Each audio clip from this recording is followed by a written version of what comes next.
Shalom saudara yang terkasih, senang dapat bertemu kembali dalam ibadah online karismatik City Church. Walaupun perjumpaan kita melalui media online, tetapi saya percaya kasih Tuhan hadir di tengah-tengah kita. Bagi saudara yang baru pertama bergabung, kami ucapkan selamat bergabung dan menikmati hadirat Tuhan bersama-sama. Firman Tuhan minggu ini akan dilayani oleh Pastor Daniel Roslim. Mari persiapkan hati kita dan pikiran kita untuk memuji dan menyembah Tuhan. Biarlah nama Tuhan dimuliakan dan kuasanya dinyatakan. Sebelumnya, mari kita berdoa. Tuhan Yesus, kami bersyukur untuk kasih Tuhan yang selalu nyata dalam kehidupan kami. Pagi hari ini Tuhan, kami mau menyerahkan ibadah kami dari awal pertengahan hingga akhirnya. Engkau memberkati setiap pelayan Tuhan yang melayani, terkhusus hambanya yang akan menyampaikan kebenaran firman Tuhan. Pakai lidah bibirnya untuk menyampaikan pesan Tuhan bagi kami. Kami mau merasakan jamahan Tuhan, kuasa Tuhan terjadi di tengah-tengah kami pada hari ini Tuhan. Dan kami serahkan seluruhnya ke dalam tangan Tuhan. Kami menyambut kebenaran firman Tuhan pada pagi hari ini di dalam nama Tuhan Yesus. Kami sudah berdoa dan bersyukur. Haleluya. Amin. Shalom Bapak Ibu Saudara sekalian. Saat ini saudara yang ada di rumah, yang menonton, yang mengikuti ibadah pada pagi hari ini. Saya percaya Tuhan hadir di tengah-tengah kita. Tuhan hadir di tengah-tengah kita.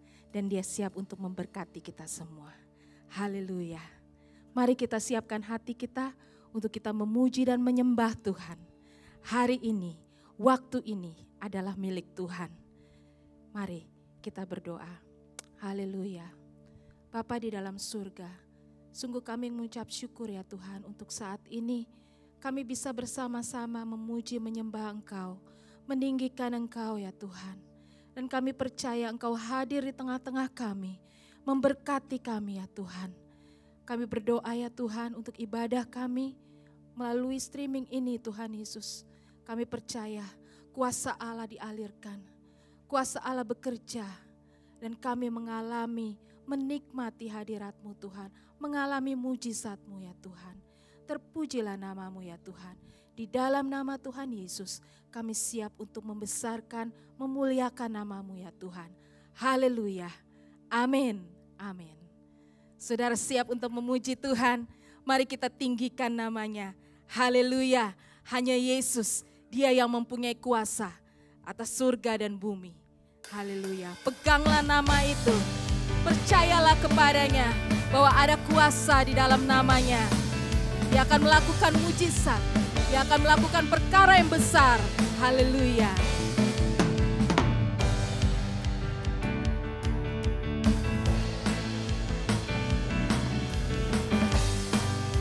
Namanya Tuhanku, menara yang teguh. Namanya Tuhanku, menara yang teguh. Kota benteng perlindunganku. Allah yang perkasa, Dia Bapa yang kekal. Gunung batu keselamatanku. Engkau yang termulia di bumi di surga, termasyhur perkasa selamanya. Engkau yang berkuasa di dalam segala hal, ada kuasa dalam nama Yesusku. Haleluya, ada kuasa di dalam nama Yesus. Haleluya, pujilah Dia. Namanya Tuhanku, menara yang teguh. Kota benteng perlindunganku. Allah yang perkasa, Dia Bapa yang kekal. Gunung batu keselamatanku.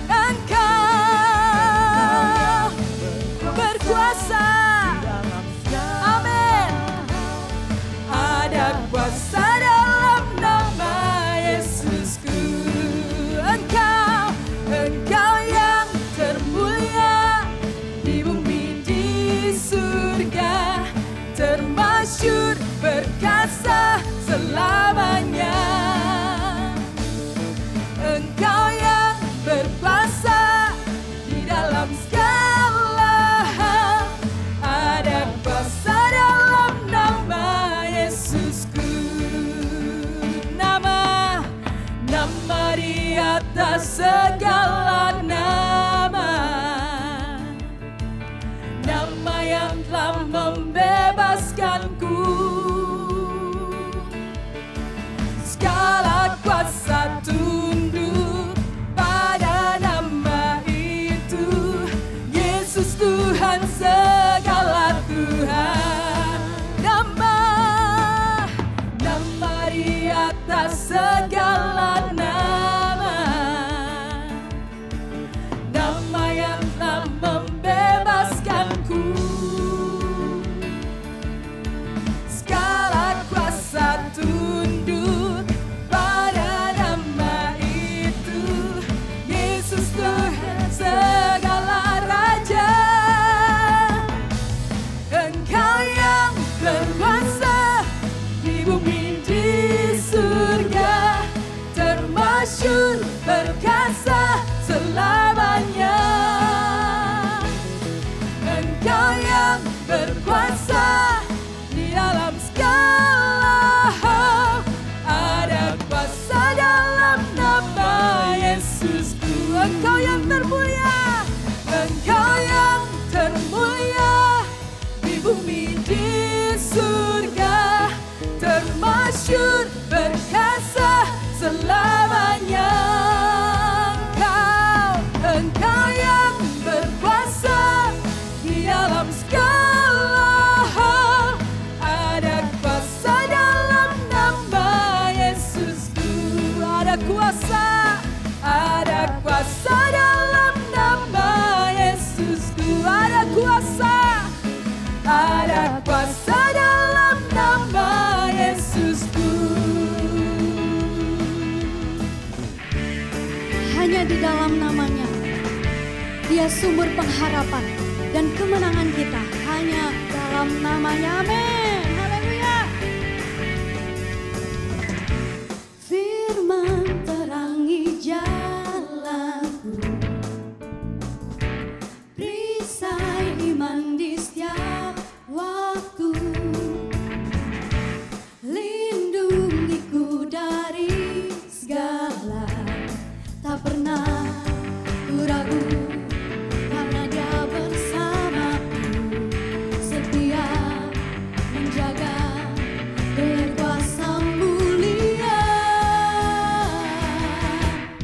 Hanya di dalam namanya, Yesus Dia sumber pengharapan di sepanjang hidupku. Hanya di dalam kuasa-Nya pasti tersedia kemenangan bagiku selama-lamanya. Haleluya. Hanya di dalam namanya ada kemenangan, amin.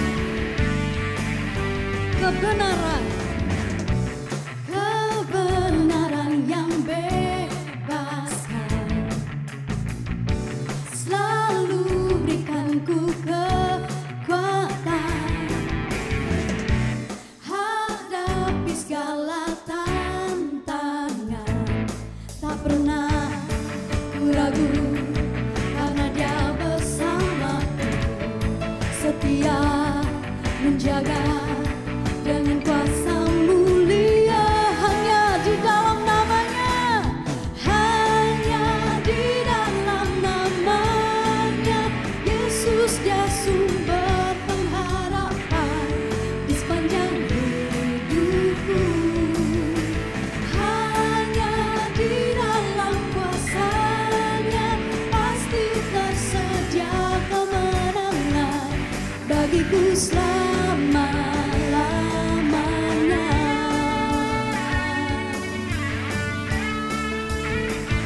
Kita mau sama-sama katakan, dalam namanya ada pengharapan. Haleluya. Dalam namanya ada pengharapan, dalam kuasa-Nya kemenangan. Sekali lagi, dalam namanya ada pengharapan, dalam kuasa-Nya kemenangan.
Pujilah nama-Mu Tuhan.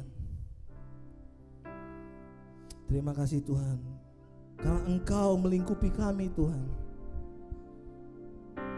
di dalam naungan sayap-Mu Tuhan.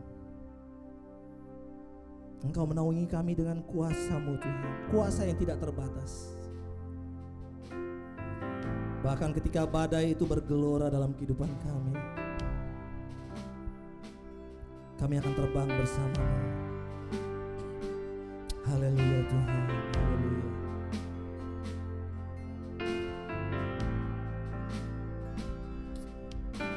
Pujilah Dia, sembahlah Dia.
Lingkupiku, lingkupiku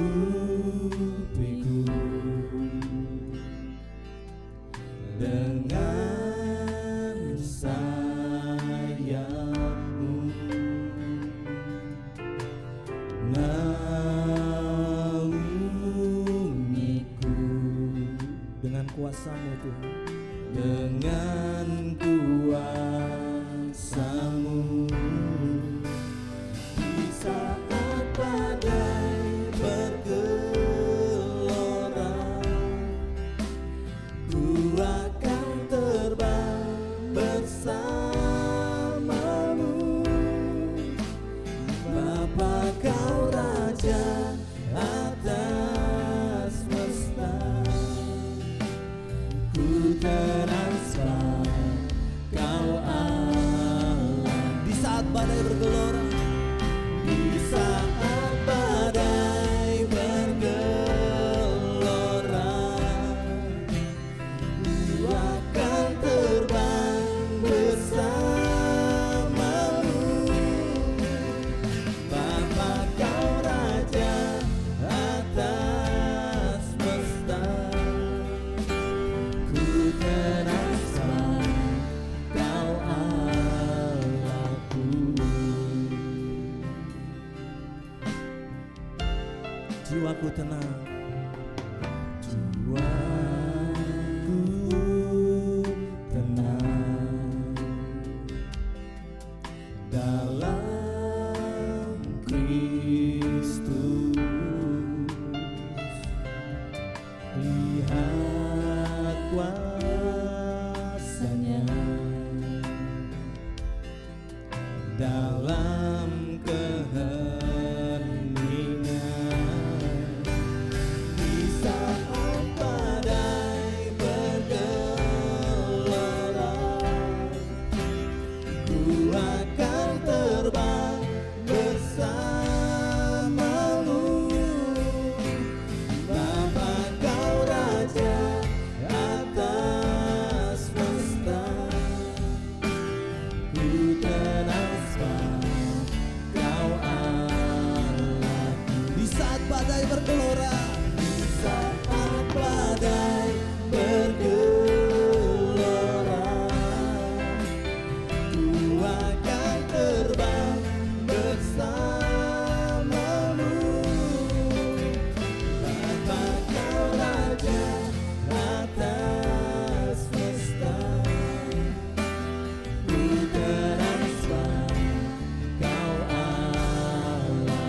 sebab Kau Allahku.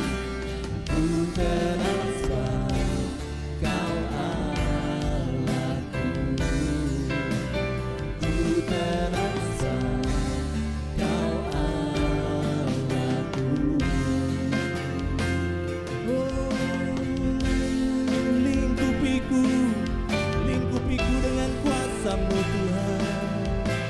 Oh, naungiku dengan kuasa-Mu. Haleluya, haleluya Tuhan. Oh, Engkau menolong kami Tuhan di saat badai bergelora Tuhan. Oh Tuhan, Kau hadir bersama-sama dengan kami Tuhan. Haleluya, haleluya. Sebab kami akan terbang bersama-Mu, tinggi di dalam Engkau Tuhan. Haleluya, haleluya. Oh, sembahlah Tuhan, tinggikan nama Tuhan. Sebab Dia yang layak menerima pujian dan hormat. Dia yang layak ditinggikan. Kudus, kuduslah nama-Mu Tuhan. Haleluya Tuhan. Oh, thank you Lord Jesus. Amen. Haleluya, haleluya. Haleluya Tuhan. Haleluya. When the oceans rise, when the oceans rise and thunders roll, I will soar with you above the storm. Father, you are King over the flood. I will be still, know you are. When the oceans rise, when the oceans rise and thunders roll, I will soar with you above the storm. Father, you are King over the flood. I will be still, know you are God. I will be still. I will be still, know you are God. Oh, I will be still. I will be still, know you are God. Thank you, Father. Oh, thank you, Jesus. Hallelujah, hallelujah. We worship you, Lord. Terima kasih Bapa. Kami siap mendengarkan firman-Mu. Berbicaralah Tuhan. Karena kami siap melakukan firman-Mu. Hanya di dalam nama Tuhan Yesus Kristus, Tuhan dan Juru Selamat kami. Amin.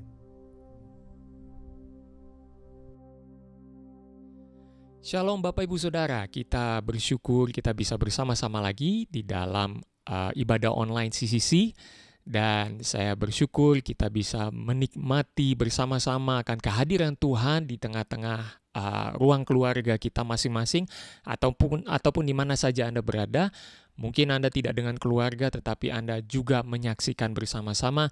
Dan pada hari ini kita akan belajar bagaimana Tuhan bekerja di dalam sejarah kehidupan kita melalui kehidupan seorang yang bernama Elisa. Dalam minggu-minggu sebelumnya kita belajar bagaimana Allah bekerja di dalam kehidupan sejarah kita, God's story in us, di dalam kehidupan kita. Dan melalui peristiwa Elisa, di sini kita belajar bahwa di dalam kehidupan Elisa ada juga perkara-perkara yang ajaib yang Tuhan nyatakan di dalam pelayanan Elisa, yang membuat kita juga belajar bagaimana Tuhan bekerja di dalam sejarah kehidupan kita. Tetapi sebelum kita beranjak menuju kepada peristiwa yang luar biasa yang dialami oleh Elisa, saya ajak kita untuk melihat terlebih dahulu, karena ketika kita membahas tentang Elisa, tentu kita tidak bisa melupakan tentang Elia, yang adalah gurunya, yang adalah pembimbingnya.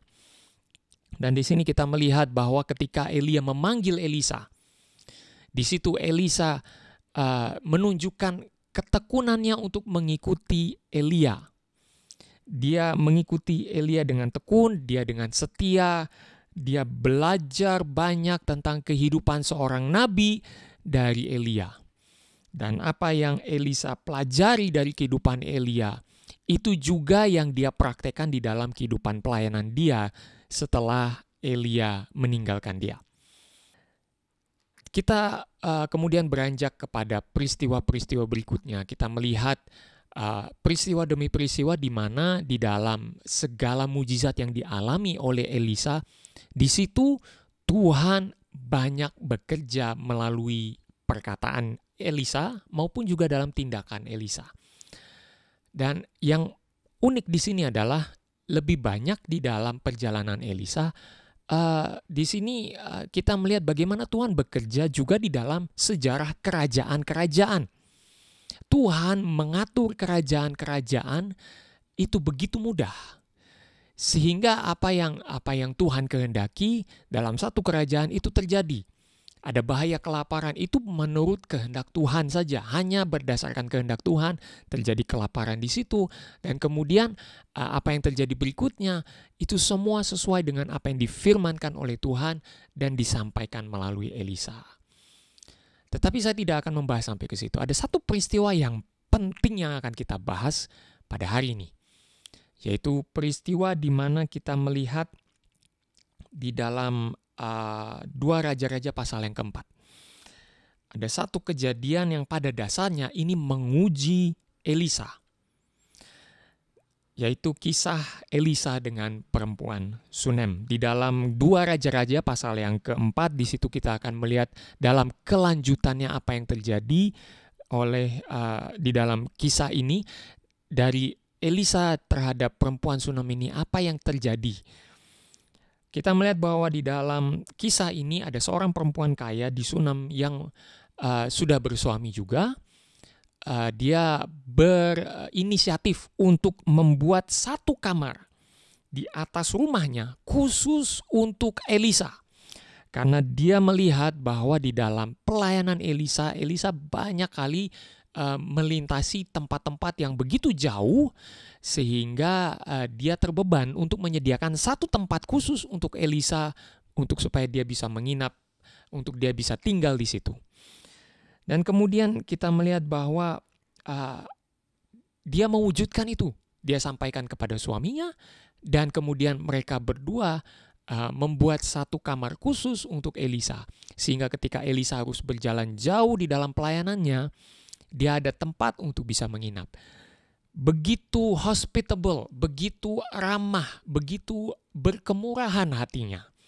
Bisa kita lihat di sini bahwa perempuan Sunem ini begitu murah hati di dalam menyediakan satu tempat ini bagi Elisa. Tetapi di dalam kehidupan suami istri ini ada satu yang kurang, yaitu perempuan ini tidak punya anak. Kita tidak tahu apa yang terjadi. Mungkin karena masalah genetik, mungkin juga karena memang tidak bisa punya anak, atau mungkin karena sudah agak lanjut umurnya, kita juga tidak tahu. Tetapi yang kita bisa yakini di sini bahwa Elisa melihat bahwa perempuan ini tidak punya anak.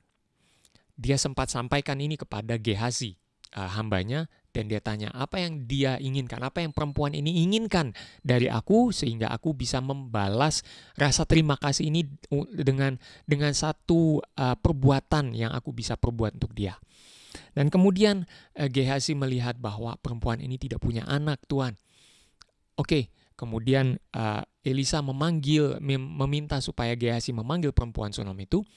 Dan ketika perempuan Sunem itu naik ke atas, ketika dia mendengar suara Elisa langsung berkata, pada tahun depan, hari ini pada tahun depan, engkau akan menggendong seorang anak laki-laki. Wow, suatu mujizat yang luar biasa.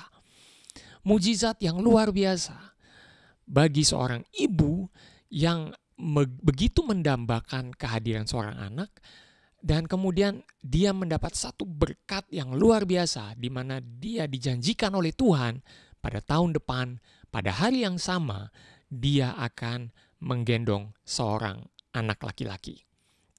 Sejauh ini mungkin kita bisa berkata, wow Tuhan, ini mukjizat yang luar biasa. Dari seorang perempuan yang tidak bisa punya anak, atau mungkin tidak ada anak satupun di dalam kehidupannya, tiba-tiba Tuhan membuat dia hamil dan melahirkan seorang anak. Ini adalah mukjizat yang besar sekali. Dan kemudian kita bisa berpikir, wah, ini ada satu planning yang bisa yang diatur oleh orang tuanya terhadap anak ini. Anak ini akan tumbuh menjadi anak yang dewasa, anak yang masa depannya juga cerah. Itu adalah rencana-rencana yang kita pikirkan sebagai happy ending dari kisah anak ini. Tetapi apa yang terjadi? Yang kita pikir itu sebagai satu happy ending, tiba-tiba berubah menjadi nightmare, sebuah kekelaman yang luar biasa. Tiba-tiba semuanya jadi salah besar. Semuanya jadi tidak sesuai dengan rencana. Semuanya tidak seperti yang diharapkan. Semuanya tidak seperti yang dikehendaki. Apa yang terjadi kalau kita harus berhadapan seperti itu? When everything goes wrong. When everything that we hope for, ketika semua yang kita harapkan buyar. Ketika semua yang kita rindukan terjadi, batal. Ketika semua yang harusnya akan terjadi pada tahun ini harus tertunda dan bahkan mungkin tidak bisa kita lakukan. Apa yang harus kita hadapi?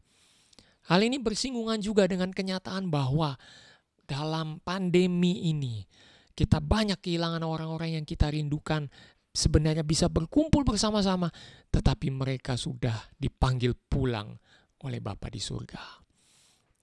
Kita begitu bersedih, kita begitu berduka. Tetapi apa yang terjadi di sini adalah kita menyadari bahwa apa yang kita rindukan, apa yang kita inginkan, itu ternyata dalam kenyataan tidak seperti yang harusnya kita rencanakan. When everything goes wrong, what will happen? Apa yang harus kita lakukan? Dan di sini saya ingin menjabarkan bahwa ada 3 planning yang seharusnya berjalan baik, yang kita yakini bahkan, yang kita yakini dalam cerita ini, kita yakini Tuhan akan berlaku seperti ini, Tuhan akan melakukan seperti ini. Tetapi tiba-tiba tidak terjadi demikian. Tuhan berbuat sesuatu yang berbeda. When everything goes wrong, what will happen? Beberapa tahun kemudian, sesuatu yang buruk terjadi. Anak ini menderita sakit dan dia tiba-tiba meninggal. Tiba-tiba anak ini meninggal. Berkat dari Tuhan untuk perempuan Sunam ini seperti berakhir mengecewakan perempuan Sunam ini. Dia sudah berkemurahan. Dia begitu berkemurahan dan Tuhan memberkati dia. Tetapi kenapa harapan dia akan anak ini, akan berkat dari Tuhan ini, kemudian harus dibenturkan dengan kenyataan bahwa anak ini kemudian meninggal? Tentu membuat kita bertanya-tanya. Seperti apa yang disampaikan oleh perempuan Sunam ini. Tuhan, jangan bercanda. Janganlah membuat aku harus menghadapi kenyataan pahit. Di sini dia harus melihat sesuatu yang tidak mengenakan terjadi. Pasal 4 ayat 18 sampai 20 saya bacakan. Setelah anak itu menjadi besar, pada satu hari keluarlah ia mendapatkan ayahnya di antara penyabit-penyabit gandum. Tiba-tiba menjeritlah anak ini kepada ayahnya, "Aduh, kepalaku, kepalaku." Lalu kata ayahnya kepada seorang bujang, "Angkatlah dia dan bawa kepada ibunya." Diangkatnyalah dia, dibawanya pulang kepada ibunya. Duduklah anak ini di pangkuan ibunya sampai tengah hari. Tetapi sesudah itu matilah dia. Wow, satu disappointment. Ketika kita bicara tentang kekecewaan, ini kekecewaan yang amat sangat besar. Dia diberikan janji oleh Tuhan, digenapi oleh Tuhan, anak itu lahir, anak itu mulai besar, bertumbuh besar. sehat, tetapi tiba-tiba kemudian meninggal di pangkuan dia. Satu hal yang amat menyakitkan. Yang tadinya dia sudah planning ke depan, anak ini akan menjadi anak yang memiliki masa depan yang cerah, tetapi kemudian semuanya batal karena tiba-tiba anak ini meninggal. Yang kedua, tadi yang pertama kita melihat bahwa anak itu kemudian yang tadinya kita anggap sebagai satu berkat dari Tuhan, ternyata tiba-tiba dia meninggal. Yang kedua, ketika perempuan Sunam itu sampai ke tempat Elisa, ternyata Tuhan tidak memberitahu apa-apa kepada Elisa bahwa anak itu sudah meninggal. Itulah sebabnya Elisa bertanya kepada perempuan Sunam ini, "Bagaimana kabarmu? Sehatkah engkau? Sehatkah suamimu? Sehatkah anakmu?" Di situ menandakan bahwa Elisa tidak tahu menahu tentang anak ini sudah meninggal. Dia tidak tahu. Di depan Gehazi, perempuan Sunam ini berkata bahwa semuanya oke, semua baik. Tetapi ketika di hadapan Elisa, dia menangis, dia merasa kepedihan hatinya, dia luapkan kepada Elisa. Tuhan sama sekali tidak memberitahu Elisa tentang anak ini. Mengapa Tuhan berbuat demikian? Mengapa Tuhan tidak memberitahu Elisa tentang duka dari perempuan Sunam ini? Mengapa Elisa harus dibiarkan begitu saja oleh Tuhan? Tiba-tiba terjadi sesuatu yang tidak dia duga, tidak dia pahami. Perempuan Sunam ini datang dan dia menangis. Hatinya pedih. Tuhan menyembunyikan hal ini. Tuhan menyembunyikan hal ini daripadaku. Tidak memberitahukannya kepadaku. Tuhan tidak memberitahu apa-apa kepada Elisa. Kok bisa sih? Kenapa kok begitu? Kita bertanya, Tuhan kenapa kok begitu? Mungkin yang pertanyaan pertama, Tuhan kenapa engkau memberkati dan kemudian engkau mengambil? Engkau memberkati dengan anak dan kemudian anak ini meninggal. Kenapa kok begitu Tuhan? Yang kedua kita bertanya, Tuhan kenapa kok tidak ada perkataan apapun yang keluar dari mulutmu kepada hamba-Mu ini?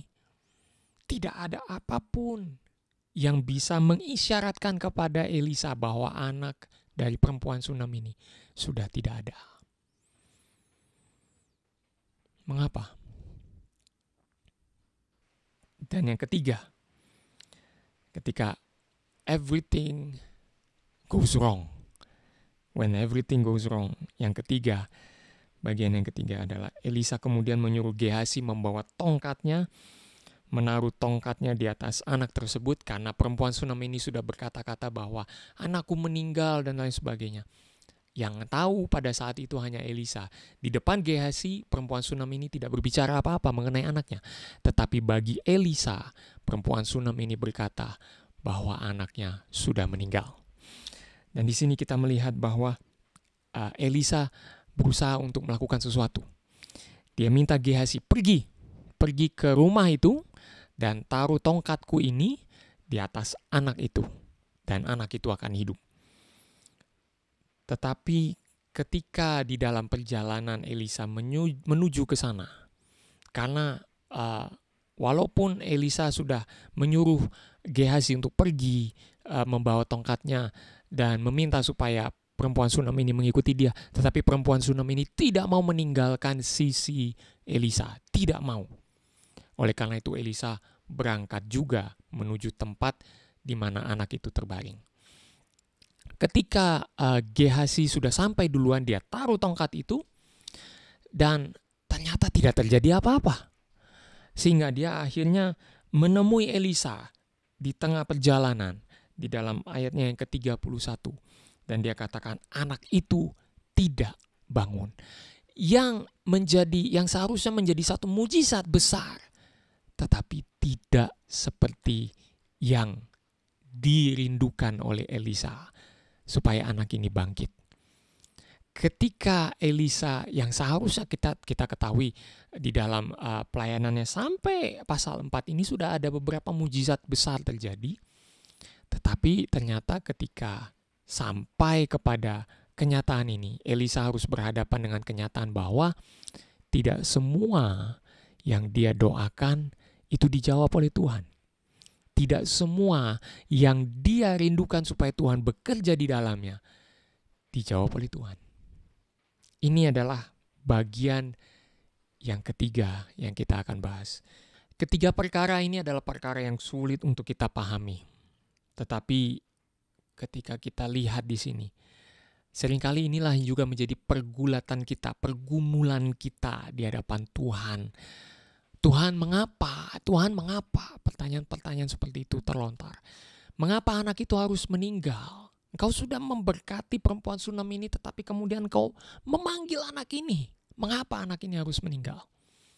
Kemudian mengapa engkau berdiam diri, tidak memberitahukan apa-apa kepada Elisa? Dan yang ketiga kita mungkin bertanya, Tuhan kenapa apa yang dirindukan di dalam doanya Elisa, seperti doa itu ya, apa yang Elisa doakan ternyata tidak terjadi seperti yang didoakan.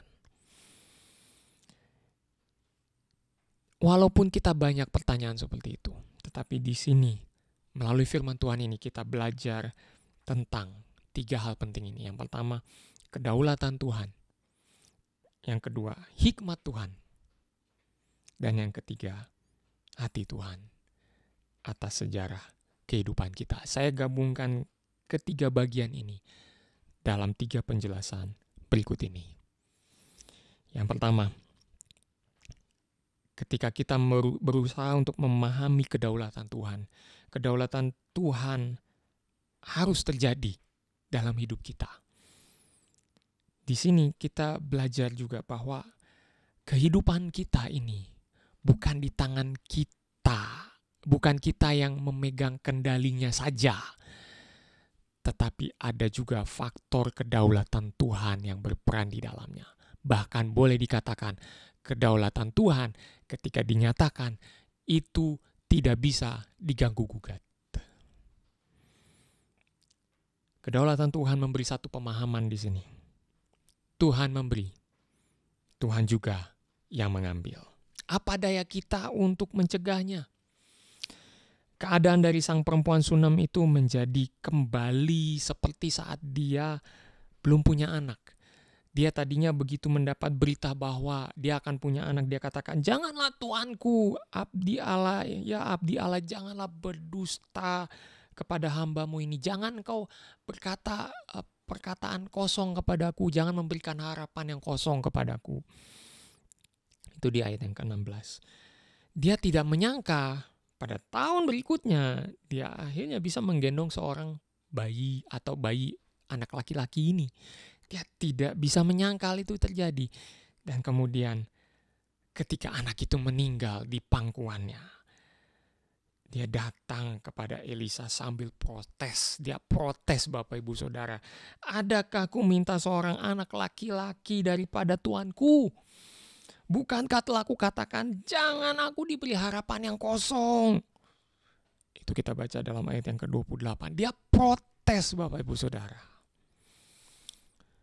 Ketika kita protes seperti itu bisa dimaklumi memang. Mengingat dia kehilangan anak itu secara tiba-tiba. Tidak ada pendahuluan apa-apa, tidak ada sakit yang berlarut-larut. Dia tidak menderita sakit menahun dan lain sebagainya, tidak. Tiba-tiba meninggal. Dalam 1 hari itu dari yang sehat, tiba-tiba sakit dan meninggal. Bayangkan betapa pedihnya hati ibu ini. Betapa pedihnya hati ibu ini melihat anak itu meninggal di pangkuannya. Seringkali sikap kita pun juga demikian. Ketika kita pertama kali mendapat berkat Tuhan, kita sebenarnya kaget. Sebenarnya kita merasa kaget dan hampir-hampir tidak percaya. Apa yang kita rindukan terjadi, apa yang kita inginkan, apa yang kita doakan, Tuhan jawab. Tetapi ketika kita harus mengalami kepedihan karena pengalaman pahit dari berkat tersebut, kita protes. Dan kita nyatakan, lebih baik berkat itu tidak usah dikasih kalau begitu caranya.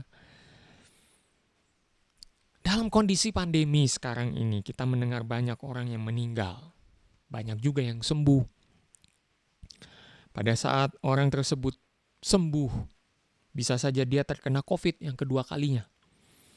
Dengan keadaan yang bisa jadi lebih parah dari keadaan ketika dia menghadapi COVID pertama kalinya. Tidak sedikit juga yang ketika harus menghadapi COVID yang kedua kalinya, mereka meninggal. Kenapa dia menerima berkat kesembuhan tetapi kemudian harus menghadapi penyakit yang sama dan meninggal? Itu seperti sebuah harapan yang kosong, sebuah harapan yang ya sebentar kemudian hilang. Kesembuhan yang sebentar itu seperti sebuah harapan yang kosong. Tetapi disinilah kita melihat bahwa kedaulatan Tuhan tidak selalu berjalan seperti rencana kita. Apa yang kita rencanakan belum tentu sesuai kedaulatan Tuhan. Kalau Tuhan sudah berkehendak, maka kedaulatannya membuat kita menyadari bahwa Tuhan dapat memberikan berkat-Nya dan Tuhan juga dapat mengambil berkat-Nya. Kita tidak berdaya untuk mencegahnya ataupun untuk mengubahnya. Tetapi yang patut kita perhatikan adalah apa yang perempuan Sunam ini lakukan, yaitu dia datang kepada Elisa dengan hancur hati. Dia datang dan dia hanya bisa mengikuti apa yang Elisa katakan dan lakukan ke depannya. Marilah kita juga berbuat demikian. Marilah kita juga memiliki sikap hati yang demikian. Marilah kita datang kepada Sang Pemberi berkat itu. Kalau Anda mungkin punya rasa amarah dalam hati Anda, berdoalah. Sampaikanlah amarah itu kepada Tuhan di dalam doa Anda. Apakah Tuhan berkeberatan dengan amarah Anda? Tidak. Tuhan kita penuh dengan kasih dan Tuhan tahu ketika kita dalam keadaan berduka, kita harus juga mengeluarkan amarah di dalam hati kita. Mengapa Tuhan? Mengapa Engkau memberikan harapan yang kosong seperti ini? Mengapa Engkau harus membuat aku menghadapi kepedihan yang begitu dalam seperti ini? Kita datang kepada Tuhan. Sama seperti perempuan Sunam ini. Dia tidak berlama-lama lagi ada di tempat anak itu berada. Tetapi dia pergi menuju ke tempat Elisa. Itu adalah sebuah gambaran di mana hati kita pun juga harus tertuju kepada Tuhan. Dan kita menangis di hadapan Tuhan. Kita hancur hati di hadapan Tuhan. Secara manusiawi mungkin kita sulit untuk menerima kedaulatan Tuhan. Sulit, amat sangat sulit untuk menerima kedaulatan Tuhan. Tetapi dengan hancur hati, mari kita datang kepada Dia. Dalam kondisi pandemi ini, apabila sempat terjadi kesembuhan, tetapi kemudian Tuhan memanggil kekasih-kekasih kita ke rumah Bapa, mari kita ingat bahwa rencana Tuhan itu selalu yang terbaik. Dan biarlah walaupun sulit untuk kita menerimanya, kita terima dengan apa adanya diri kita walaupun kita harus hancur hati. Setelah semua tangisan, kemarahan itu berlalu, marilah kita nyatakan, Tuhan, jadilah kehendak-Mu di bumi seperti di surga. Ini adalah bagian dari doa Bapa kami yang menyiratkan juga bagian di mana ketika kita harus menghadapi kedaulatan Tuhan yang seperti seolah-olah kita harus menghadapi kepedihan yang tidak bisa terobati. Marilah kita datang kepada Tuhan dengan kehancuran hati kita. Dan setelah semua tangisan itu berlalu, semua kemarahan-kemarahan dalam hati kita itu kita tumpahkan dalam doa kita. Marilah kita teduh sejenak. Dan marilah kita nyatakan, Tuhan, Engkaulah Tuhan yang berdaulat atas hidupku. Maka jadilah kehendak-Mu di bumi seperti di surga. Penjelasan yang kedua ketika kita berbicara tentang bagaimana Tuhan tidak berbicara apapun kepada Elisa. Di sini kita melihat ada dua pembelajaran penting di sini. Yang pertama, Tuhan tidak memberitahu Elisa supaya Elisa belajar pentingnya memiliki hati yang penuh dengan belas kasihan. Supaya Elisa belajar tentang belas kasihan. Belas kasihan terhadap orang lain itu amat penting untuk dilakukan sebagai praktek dari orang-orang yang melakukan firman Tuhan. Mengapa saya katakan demikian? Karena di sini kita melihat Tuhan tidak perlu memberitahu Elisa tentang pentingnya belas kasihan. Belas kasihan tidak perlu diberitahu oleh Tuhan, Bapak Ibu Saudara. Sama seperti ketika kita dalam keseharian kita merasa kalau badan kita sudah kotor, ya kita mandi. Ya, kita merasa kita sudah keluar terlalu lama di masa pandemi ini, kemudian ketika kita kembali, kita mandi, kita mencuci badan kita dan segala macam. Kita berupaya supaya kembali bersih lagi. Itu adalah sesuatu yang wajar untuk kita yang mau berperilaku hidup bersih, mandi. Nah, kalau kita melihat kita itu sebagai orang-orang atau pelaku-pelaku firman Tuhan, maka hati yang penuh dengan belas kasihan itu sudah otomatis, Bapak Ibu Saudara, ada dalam hati kita. Belas kasihan itu adalah praktek alamiah dari orang-orang yang melakukan firman Tuhan. Tidak perlu menunggu komando. Tidak perlu menunggu perintah. Tidak perlu menunggu apa kata Tuhan. Haruskah aku berbelas kasihan? Tidak.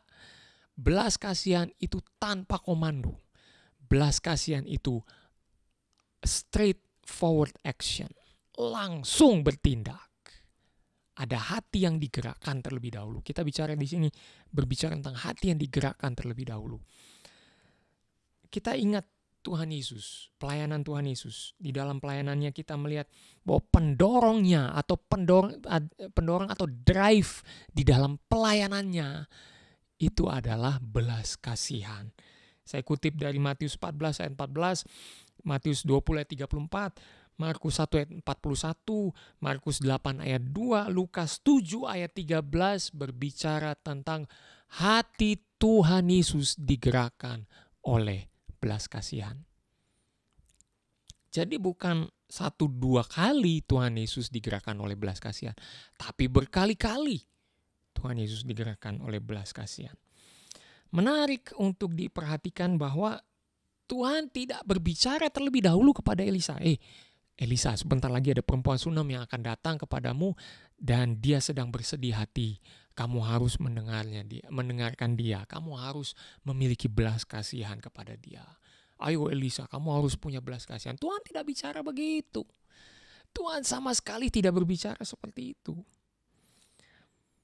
Kalau Tuhan berbicara kepada Elisa sebelum perempuan Sunam itu datang, kemungkinan besar Elisa tidak akan belajar pentingnya belas kasihan dalam pelayanan. Jadi seperti belas kasihan itu harus tunggu komando dulu dari Tuhan. Tidak. Mereka yang hidup dekat dengan Tuhan, melakukan firman Tuhan, hatinya sudah otomatis digerakkan oleh belas kasihan. Itu seperti satu dorongan dari Roh Kudus bekerja dalam hati kita untuk kita melakukan sesuatu. Jadi hati kita terlebih dahulu yang digerakkan oleh belas kasihan. Hal ini penting untuk kita perhatikan karena dalam pasal kedua terlihat bagaimana Elisa marah kepada anak-anak Betel yang mengejek dia dan mengatai dia botak. Dan kemudian Elisa seperti kesal begitu ya.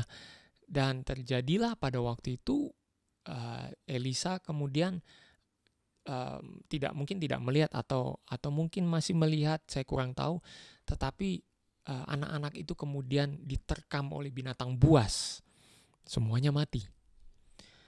Di sini kita melihat bahwa pada pasal yang kedua pelakunya anak-anak, Tetapi kali ini di pasal yang keempat, ada seorang anak yang sudah lama dinantikan meninggal.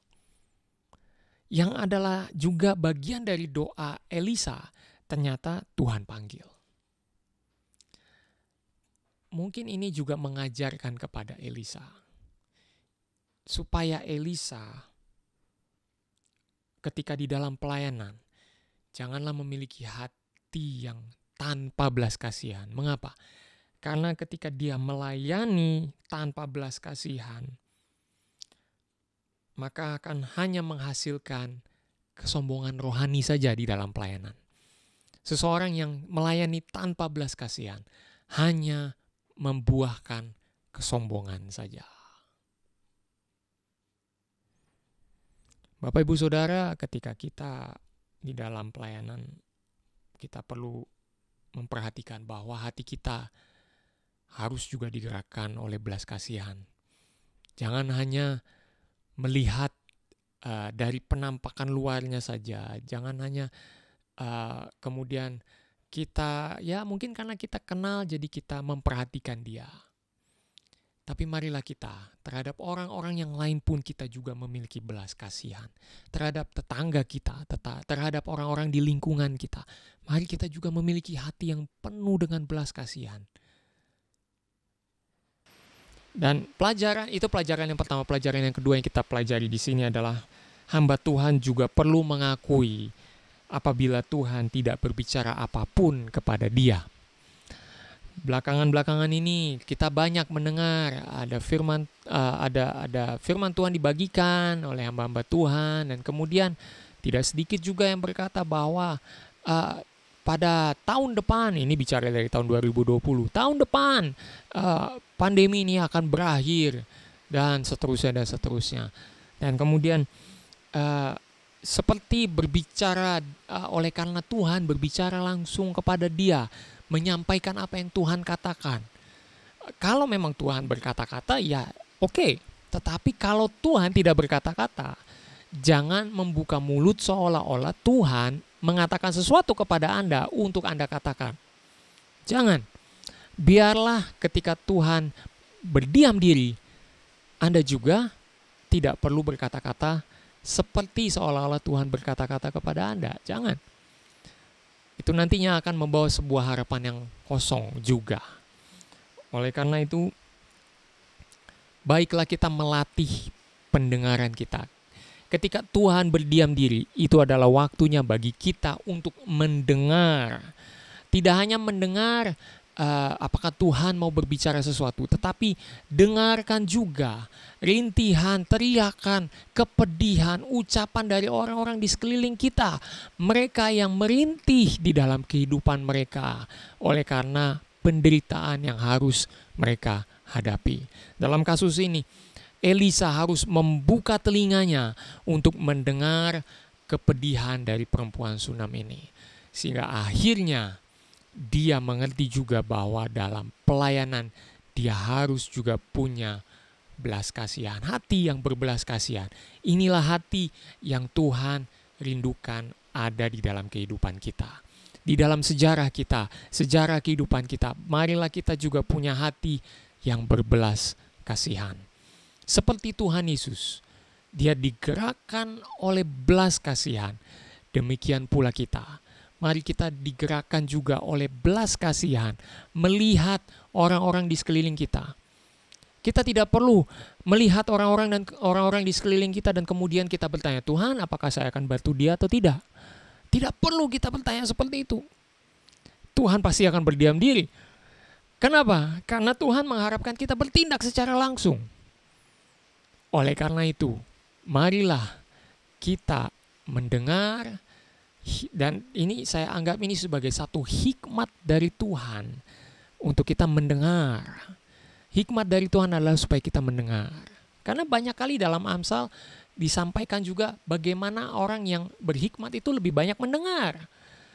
Oleh karena itu marilah kita mendengar lebih banyak terhadap rintihan, kepedihan, tangisan orang-orang di sekeliling kita. Dan disitulah kita melayani mereka. Yang ketiga yang kita akan pelajari dari bagian di mana kita belajar when everything goes wrong. Dan kita bertanya, mengapa ya Tuhan, mengapa? Bagian di mana ketika Gehazi membawa tongkat Elisa dan tidak terjadi apa-apa. Di situ gambarannya jelas bahwa seperti doa kita yang kita berdoa tetapi tidak dijawab oleh Tuhan seperti yang kita doakan. Dan di sini mengajarkan kita satu hal penting. Elisa belajar berdoa, perlu belajar berdoa dengan cara yang baru. Cara yang baru maksudnya apa? Yaitu cara yang baru ini yaitu hati dengan tekun menantikan mujizat Tuhan dengan segenap hatinya, dengan hati yang penuh dengan belas kasihan, dia tunjukkan juga dengan perbuatan. Artinya dalam doa, dia berdoa dengan hati yang penuh dengan belas kasihan. Saya ajak kita melihat, di sini ada satu momen di mana Elisa berdoa dengan hati yang penuh dengan belas kasihan. Dan apa yang Elisa lakukan adalah seperti yang Elia lakukan juga. Dia menaruh tubuhnya di atas tubuh anak ini. Itu seperti satu kalau bisa dikatakan keinginannya, seperti satu doa yang dia rindukan supaya kalau bisa nyawaku juga dibagi kepada anak ini. Dan Elisa berdoa kurang lebih mungkin sama seperti Elia berdoa di dalam 1 Raja-Raja pasal 17 ayat 21.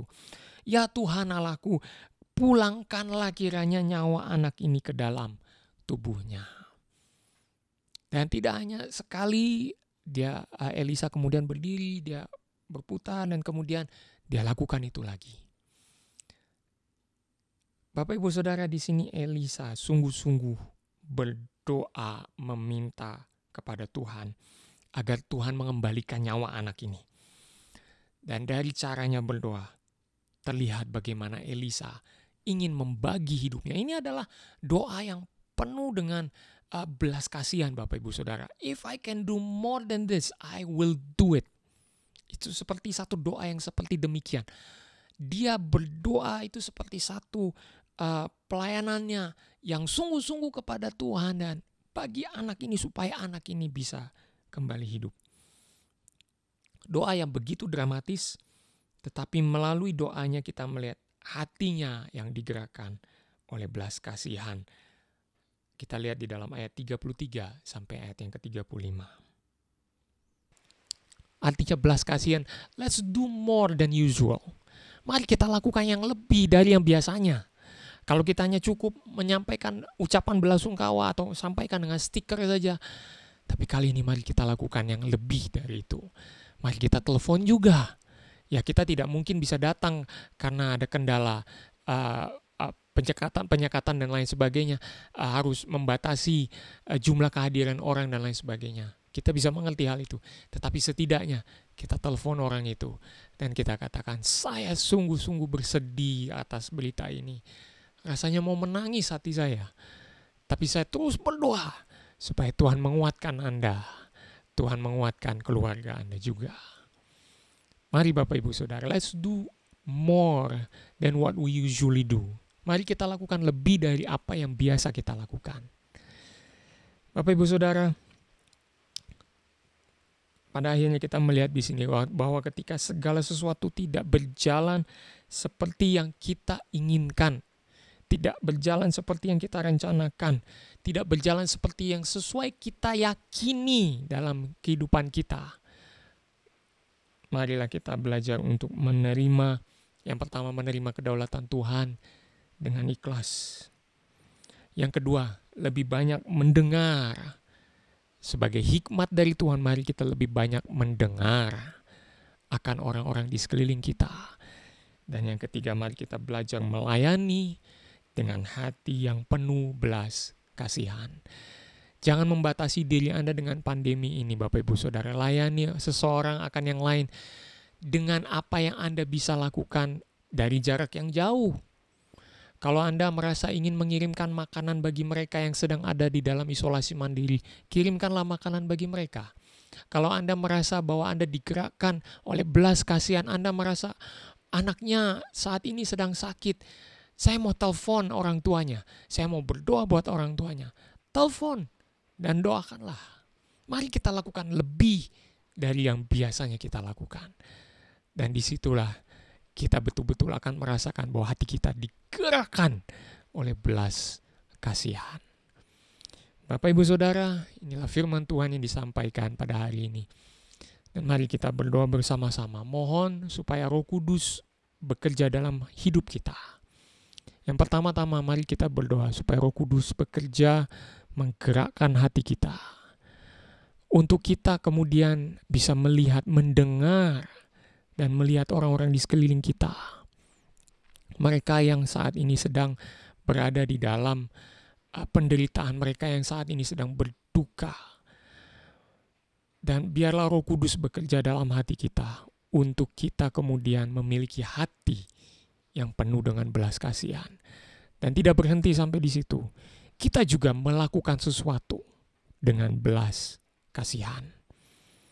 Dan yang kedua, mari kita mohon kepada Tuhan supaya di tengah-tengah penderitaan yang kita alami, di tengah-tengah duka yang kita alami, marilah kita belajar untuk menerima kedaulatan Tuhan. Marilah kita belajar untuk menerima dengan kerendahan hati, dengan hancur hati di hadapan Tuhan. Biarlah kita akhirnya bisa menerima akan kedaulatan Tuhan. Mari kita berdoa Bapak Ibu Saudara. Haleluya. Haleluya. Tuhan, saat ini kami datang kepadamu dengan membawa hidup kami. Engkau melihat Tuhan peristiwa demi peristiwa yang kami hadapi, apa yang kami alami, semuanya tidak luput dari pandangan Tuhan. Engkau punya rencana tersendiri bagi hidup kami. Dan kami yang saat ini belajar dari kehidupan Elisa, melihat begitu kentalnya pengalaman Elisa dan perempuan Sunam ini dengan kehidupan kami secara pribadi. Ada keterkaitan yang dalam. Sehingga kami merasa Tuhan, kami yang sedang berduka pada saat ini, kami sulit untuk bisa menerima kedaulatan Tuhan. Tetapi pada akhirnya kami melihat bahwa perempuan Sunam ini tidak berlama-lama untuk bersedih di hadapan anaknya yang sudah meninggal ini. Dia juga tidak mengatakan kepada suaminya bahwa dia sedang bersedih dan lain sebagainya. Dia hanya menyatakan kepada suaminya, saya akan pergi ke tempat Elisa, nabi itu. Dan disitulah kami melihat bahwa dia, hatinya, dia tujukan kepada Tuhan terlebih dahulu. Di dalam dukanya, dia masih tetap mendahulukan Tuhan di dalam kehidupannya. Tuhan, kami yang di dalam duka pada saat ini, mungkin penuh dengan kemarahan, mungkin penuh dengan tangisan, rasa tidak bisa menerima akan kenyataan. Tetapi Tuhan, kami menyadari bahwa inilah yang harus terjadi karena Tuhan sudah berdaulat. Tuhan, tolong kami. Tuhan, tolong kami. Walaupun Kau tidak berkata-kata apapun kepada kami, tetapi biarlah kehadiran-Mu itu memberikan damai di dalam hati kami. Bagi kami yang sedang berduka, kami mohon Tuhan, damai-Mu tercurahlah bagi kami semua. Dan juga bagi kami yang pada saat ini melihat atau bahkan mendengar rintihan dari orang-orang di sekeliling kami. Biarlah Roh Kudus bekerja di dalam hati kami, menggerakkan hati kami. Dan Roh Kudus menaruh belas kasihan yang besar dalam hati kami, sehingga kami merasa tidak tahan untuk segera melakukan sesuatu, untuk melakukan apa yang bisa kami lakukan lebih dari yang biasanya. Dan Tuhan, tolong kami, untuk kami bisa dengan berani melakukan yang lebih. Tidak hanya sekedar menyampaikan tulisan turut berduka cita atau merasa iba dan lain sebagainya. Tetapi kami juga mau melakukan sesuatu. Tuhan, beri kami ide, beri kami gagasan yang baru, karena di tengah-tengah keterbatasan kami karena pandemi ini, Kami tidak bisa keluar jauh ya Tuhan. Kami hanya bisa ada di dalam rumah kami sendiri. Tetapi beri kami ide bagaimana kami bisa melakukan yang lebih oleh karena belas kasihan Tuhan bekerja dalam hati kami. Tuhan, pakailah setiap anak-anak-Mu ketika mereka mendengar berita-berita bahwa ada orang-orang yang mereka kenal di sekeliling mereka yang membutuhkan bantuan. Kiranya Tuhan menggerakkan hati anak-anak-Mu ini dan berkatilah mereka sehingga mereka menyadari bahwa di dalam pelayanan mereka ketika mereka mendengar, itu adalah hikmat dari Tuhan bagi mereka untuk mereka melayani dengan belas kasihan. Terpujilah nama Tuhan. Tuhan sertailah setiap anak-anak-Mu di dalam pekerjaan mereka juga Tuhan, kalau mereka menghadapi kendala pada saat ini. Kami mohon Tuhan ketika mereka harus menghadapi situasi di mana rencana mereka batal semuanya. Tuhan, kami berdoa agar Engkau memberikan kekuatan dalam hati mereka. Walaupun Engkau tidak berkata apa-apa, tetapi biarlah kehadiran-Mu nyata di tengah-tengah mereka, memberikan mereka kekuatan, memberikan mereka satu dorongan yang baru, yaitu dengan belas kasihan mereka dapat melihat orang-orang di sekeliling mereka yang bisa menjadi ladang pelayanan mereka. Terpujilah nama-Mu Tuhan. Kami serahkan hidup kami ke dalam tangan-Mu.